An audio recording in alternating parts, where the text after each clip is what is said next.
What's up, everybody? Today's story is about a guy with a documented medical condition who had a simple workplace accommodation. He kept his medication at his desk and took short breaks when needed. Worked fine for 5 years.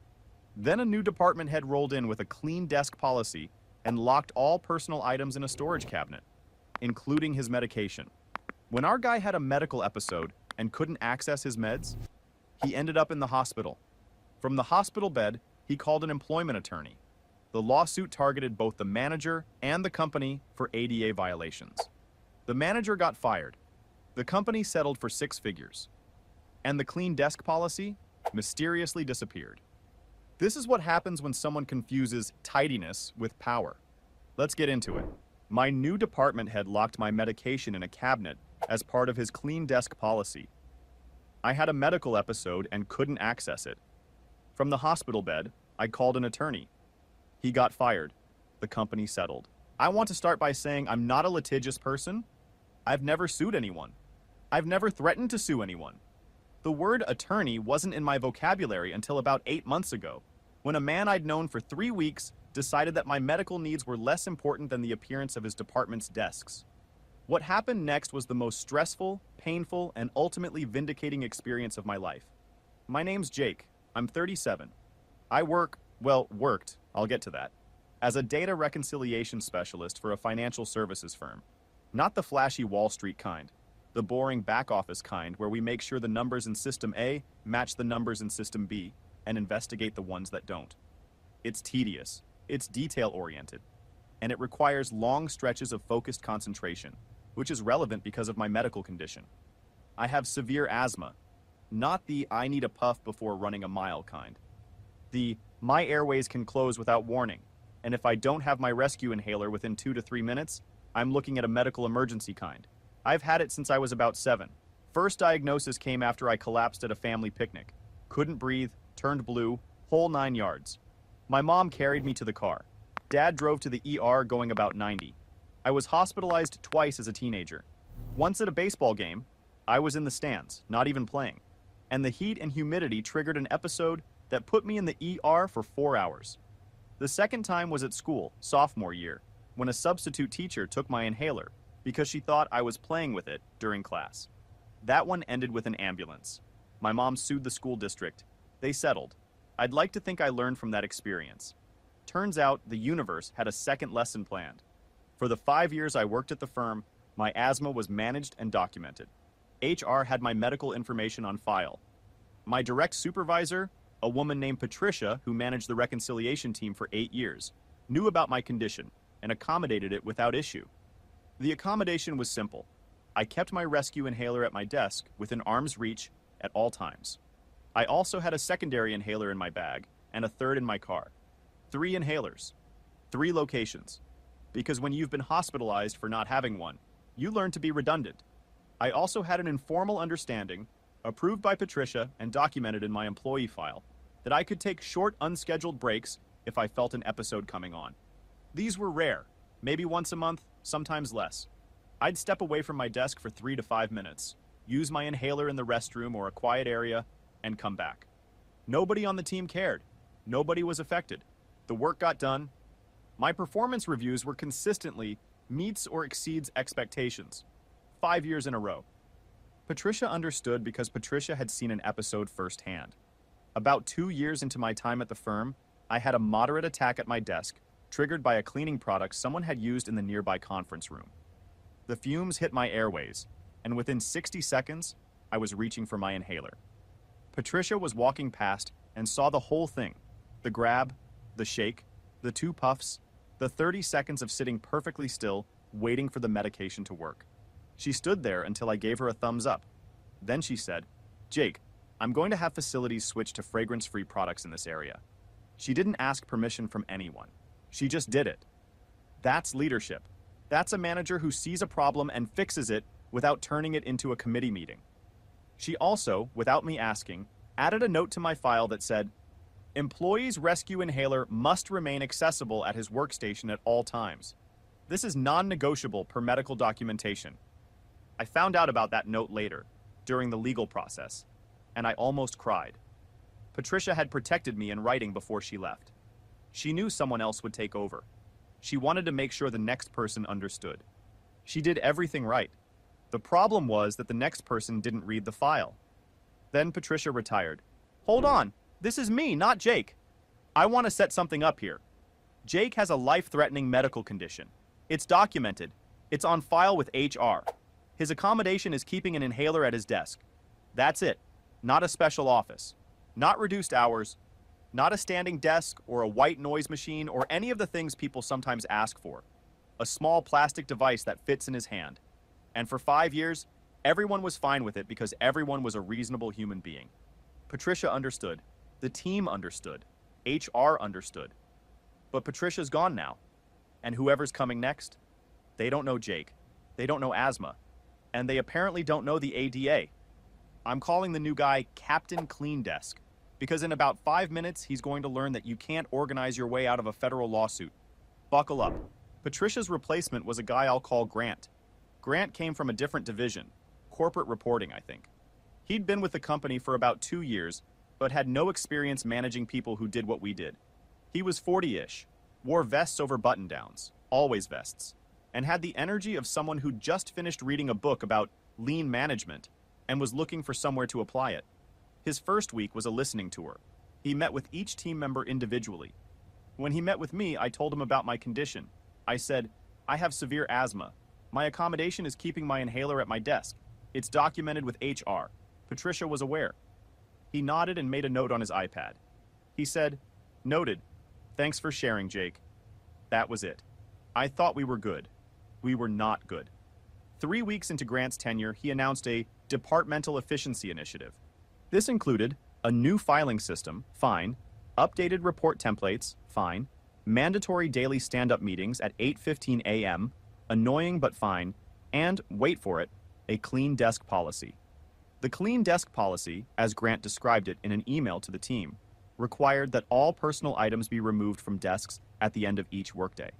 Personal items included photos, plants, coffee mugs, snacks, personal electronics, and any items not directly related to company business. Everything was to be stored in personal lockers that had been installed in the break room, small metal cabinets about 2 feet by 2 feet with combination locks. I read the email twice. Then I walked to Grant's office. I said, Grant, my inhaler needs to stay at my desk. It's a medical accommodation. He said, Jake, the policy applies to everyone equally. We can't make exceptions without undermining the standard. I said, it's not an exception. It's a legal accommodation under the ADA. He said, and I want to make sure I quote this accurately because it became important later.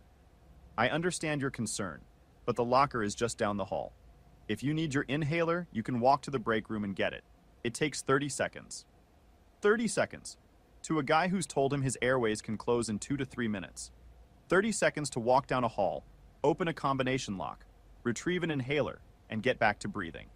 During an active asthma attack, when your chest is tightening, your breath is shortening, and your body is entering fight or flight, 30 seconds might as well be 30 minutes.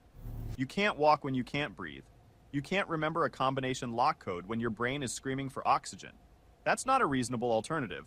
That's a death trap with a padlock. I said, Grant, 30 seconds is too long during an acute episode. My airways can close in 90 seconds. By the time I walk to the break room, open a combination lock, and get the inhaler out, I could be unconscious. This isn't about convenience. It's about whether I can breathe. He said, and again, I'm being careful to remember this accurately because it matters. Jake, I've managed a lot of people with a lot of different needs. I think sometimes we overestimate the severity of these things. You've been fine for 5 years. You'll be fine with the inhaler in the locker. We overestimate the severity. A man with 0 medical training, 0 experience with respiratory conditions, and 3 weeks of knowing me just told me I was overestimating my own disease. The disease I've been managing for 30 years. The disease that put me in the hospital twice. I felt something shift in that moment. Not anger exactly, more like clarity. The kind of clarity you get when you realize that the person you're talking to isn't going to change their mind because they don't think there's a problem.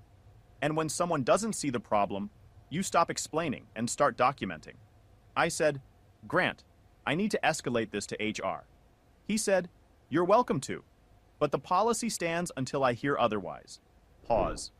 Captain Clean Desk just told a guy with severe asthma, documented on file, accommodated for 5 years, to walk to a locker room to get his rescue inhaler during an asthma attack. This man thinks tidiness is more important than breathing. He thinks desk aesthetics trump federal disability law. He literally said, the locker is just down the hall. Like the problem is geography and not, the inability to breathe. Grant, my brother in middle management, the ADA isn't a suggestion, it's a law. And walk to the break room isn't an accommodation, it's a liability. This man is about to find out that clean desk and clean conscience are very different things. And he's about to lose both. I want to be clear about something. I didn't want to fight this. I didn't want drama. I wanted what I'd had for 5 years.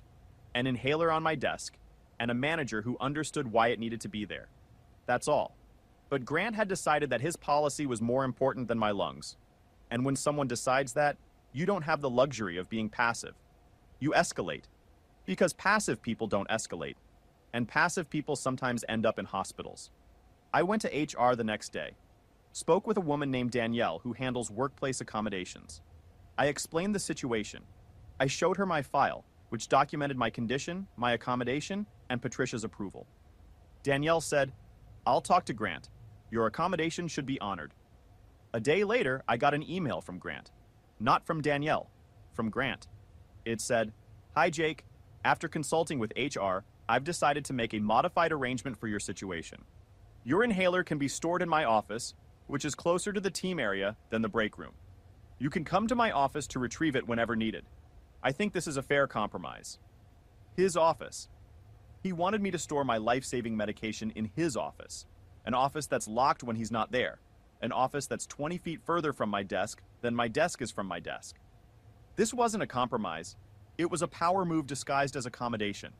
He wanted to control my access to my own medication. Why? I genuinely don't know.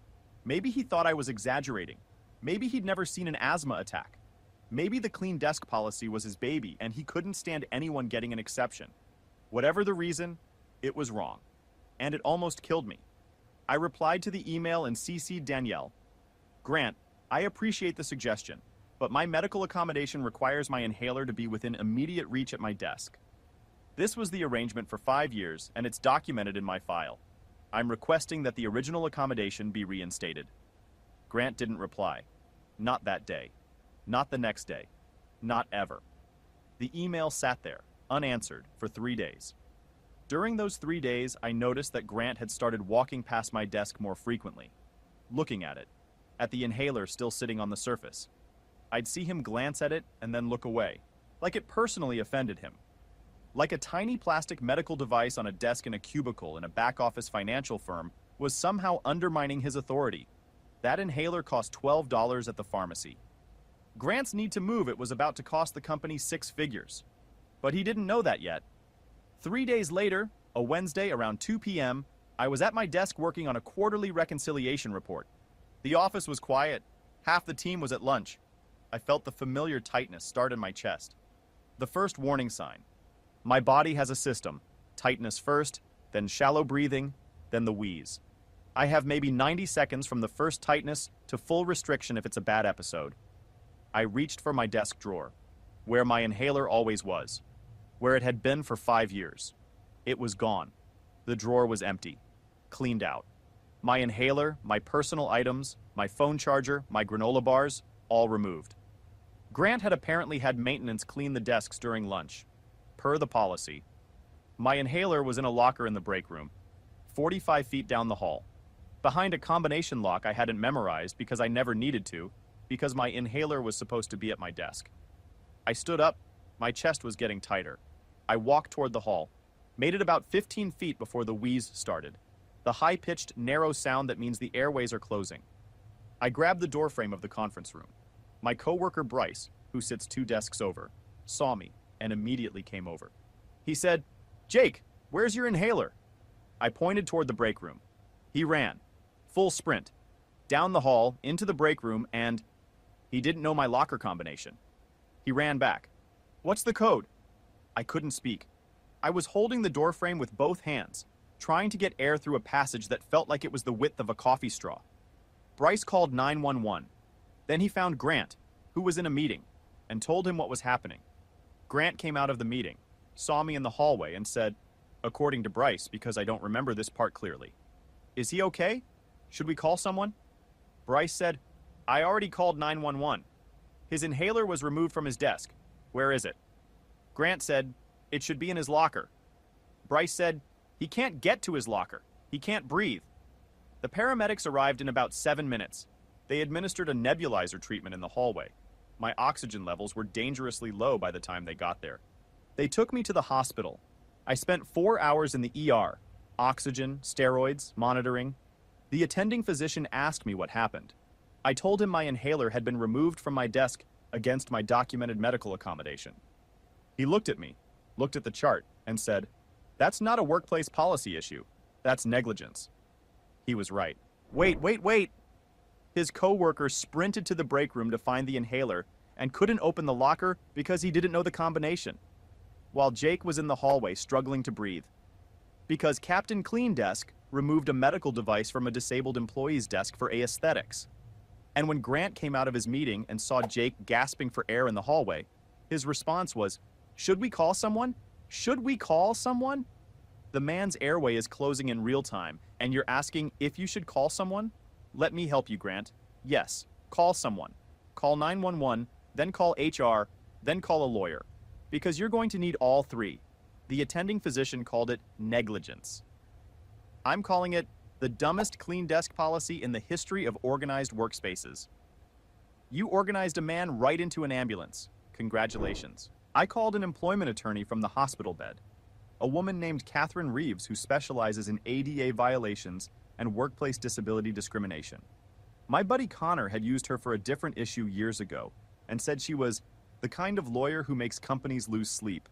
I told her everything: the accommodation, the clean desk policy, the emails, the episode, the hospitalization. She said, "Jake, this is one of the clearest ADA violations I've seen in 10 years of practice. They had documentation of your condition and your accommodation. A new manager overrode it unilaterally without medical consultation or HR approval, and the result was a medical emergency requiring hospitalization. That's not a gray area." She filed a formal complaint with the EEOC within the week. She also sent a demand letter to the company's legal department outlining the violation, the medical consequences, and the requested remedies: reinstatement of the original accommodation, full coverage of my medical expenses, compensatory damages for the physical and emotional harm caused by the episode, and a formal policy review to prevent this from happening to anyone else. I should mention what happened with my family during this period. My mom, who went through the school district lawsuit when I was 15, was livid. Not the yelling kind of livid, the cold, focused, "I've done this before" kind. She called me the day after the hospital and said, "Jake, tell me you got a lawyer." I said, "I called Catherine Reeves from the hospital bed." She said, "Good. Don't talk to anyone at the company without her. Don't sign anything. Don't agree to anything. And save every email." That's my mom. She's been through this. She knows the playbook. My girlfriend at the time, Cassie, drove to the hospital when Bryce called her. She was there when I was still on the nebulizer. She held my hand and didn't say anything for about 20 minutes. Just sat there. When I could finally talk normally, I said, "I'm okay." She said, "You're not okay, but you will be." She was right about both parts. The company's response was fast, unusually fast, which Catherine said meant they were scared. Their attorney reached out within 3 days to discuss a resolution. The company did not defend Grant's actions. In fact, from what Catherine told me, the company's own legal team was livid. They'd reviewed the email chain, which I'd saved every word of, and determined that Grant had acted outside his authority by overriding a documented ADA accommodation without HR approval. I heard through Danielle, off the record, that the meeting where they fired Grant lasted about 12 minutes. The company's head of legal was present. Grant was told that his actions constituted a direct violation of the ADA, that the company's exposure was significant because of his documented refusal to honor the accommodation, and that his employment was being terminated effective immediately. Grant apparently said, "I was trying to create a consistent standard." The head of legal apparently said, "The standard is, don't remove medical devices from disabled employees' desks." That's a pretty straightforward standard. Grant was terminated about 2 weeks after the episode, not quietly reassigned, not given an opportunity to resign, terminated. His clean desk policy was rescinded the same day. The lockers in the break room were removed. Every personal item was returned to every desk. My inhaler went back to my drawer, where it belongs, where it always belonged. During the legal process, I learned something interesting about Grant. He'd done this before. Not the exact same thing, not the ADA violation specifically, but a pattern. At his previous role in the corporate reporting division, he'd implemented a similar clean desk policy, and it had resulted in 2 formal complaints from employees who had personal items removed without consent. One was a woman who kept family photos at her desk because she was dealing with the loss of a parent, and the photos helped her get through the day. Grant had the photos removed and put in storage. She complained to HR. Grant received a coaching conversation, which is corporate for a slap on the wrist with a wet noodle. Nobody escalated. Nobody sued. So Grant learned nothing. He just moved to a new department and did it again. Except this time, instead of photos, it was a rescue inhaler. And instead of a coaching conversation, it was a termination and a 6-figure settlement.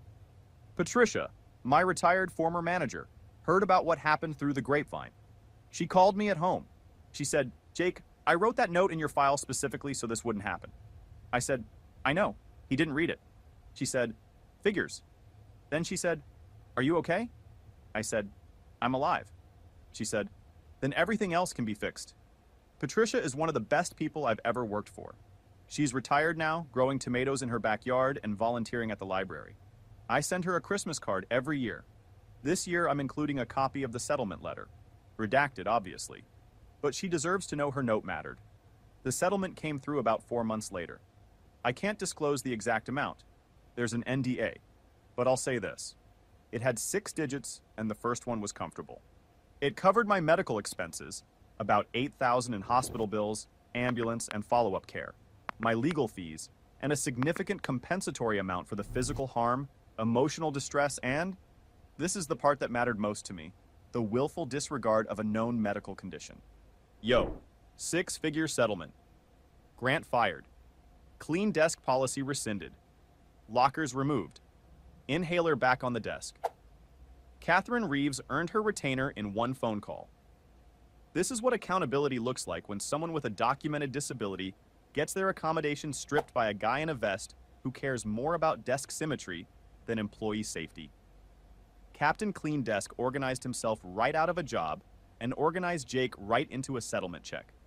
The irony is almost too perfect. Grant wanted a clean desk. He got a clean exit. No personal items to pack up because his office was already spotless. That's malicious compliance from the universe itself. I'm standing and clapping. You can't see me, but I'm doing it. I want to talk about the aftermath because the legal stuff is only part of the story. The medical part was scary. I'd had asthma episodes before, but this one was different because it was preventable. Completely, entirely, totally preventable. My inhaler was 20 feet from my face in a locker I couldn't open because a man I'd known for 3 weeks decided it was more important for my desk to be clean than for me to be alive. I spent 2 days after the hospital feeling shaky, not just physically but mentally. The kind of shaky where your body remembers what happened before your brain processes it. I'd be sitting on my couch and my chest would tighten for no reason, and I'd grab for my pocket. Phantom tightness. My doctor, not the ER doctor, my regular one, said it was a stress response. My body was expecting it to happen again. I took a week off after the episode. When I came back, the team was different with me. Not in a bad way. In an, "Oh God, we watched you almost die in the hallway" way. Bryce, the coworker who sprinted to the break room, came to my desk on my first day back and said, "I bought 3 inhalers. They're in my desk, the conference room, and the kitchen." He doesn't have asthma. He bought them just in case. That man. I owe Bryce more than I can express. He ran when it mattered. Not everyone would. Danielle from HR came to see me too. She was visibly upset. She said, "Jake, I talked to Grant after your initial complaint. I told him to honor the accommodation. He told me he would." She showed me her notes. She documented the conversation. Grant had lied. He'd told Danielle he would reinstate the accommodation and then did the exact opposite. He'd removed the items from my desk during lunch when nobody was watching. In direct contradiction of what he'd told HR, Danielle's notes became part of the legal case. Grant didn't just override a policy, he told HR he'd comply and then didn't. That's not ignorance. That's defiance. The company also made some changes after the settlement. They implemented a formal process for medical accommodations that requires sign-off from both HR and the employee's physician before any manager can modify an existing accommodation. They added ADA training to the onboarding process for new managers. And they put up small signs in the break room and common areas that say, if you witness a medical emergency, call 911 immediately. I don't love that my near-death experience was the reason for the signs, but if it helps someone else, I'll take it. My current situation, I'm still at the company. Same desk, same role. New manager. A guy named Phil who, on his first day, came to my desk, looked at my inhaler, and said, "That stays right there. If anyone ever has a problem with it, come to me first." I said, "Thanks, Phil." He said, "Don't thank me. That's just basic human decency." Phil gets it. Grant didn't. The difference between a good manager and a dangerous one is sometimes just that. Basic human decency. Final update. Catherine told me after the settlement was signed that she'd handled about 60 ADA cases in her career. She said, most of them are ambiguous. Gray areas where the company arguably did their best but fell short. This one was black and white. Your manager was told about your condition. He was told about your accommodation. HR instructed him to honor it. He said he would. And then he removed your medication from your desk. That's not a gray area. That's a checked box on every form I've ever filed. She also said, "Jake, the fact that you saved every email, including the one where Grant said the locker is just down the hall, is what made this case airtight. Most people delete work emails. You saved them. That's the difference between winning and hoping. I used part of the settlement to pay off my car. I put the rest in savings. Nothing flashy. I'm not the revenge check kind of guy.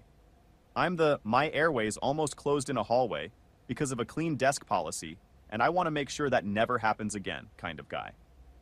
My mom called me the day after the settlement was finalized. She said, "Jake, you could have died." I said, "I know, Mom." She said, "This is the second time someone took your inhaler." I said, "Yeah, but this time, I had a better lawyer."